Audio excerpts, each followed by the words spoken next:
Hi, this is Matt at Engadget. We're here at IFA 2012. We're at Samsung's booth again because we've just realized that this is Samsung Series 9, but not as we used to know it.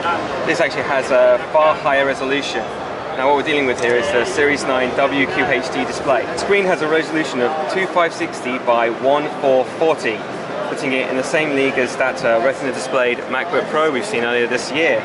Aside from that, it looks like the same Series 9 we know and love.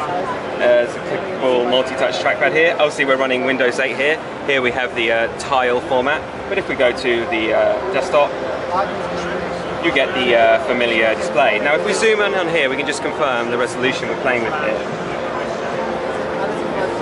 Obviously you can crank down that resolution if needed. We've asked the Samsung guys here and they're telling us this is actually an engineering sample. So they actually haven't named the technology of the display we're using here. In fact, this just arrived a week ago. So there wasn't actually all that much they could tell us about here. Take a tour along the rest of it. You have a typical chiclet keyboard here with a Windows key. And if you tour around to the right here, you have a display port, headphone, and USB 3. If you just close it down, you get an idea about how thin it still is.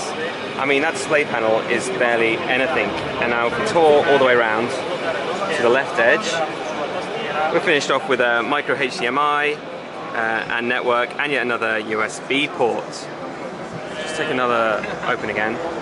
So this would be a new Series 9 ultrabook from Samsung. We haven't heard anything about it, to be honest, so it's all a bit of a surprise to see it here. Another thing worth noting is, in fact, this matte display it's got here, meaning light is just bouncing off it and not really affecting viewing angles at all. Anyway, we hope to hear more about this from Samsung very soon. This has been Matt at Engadget.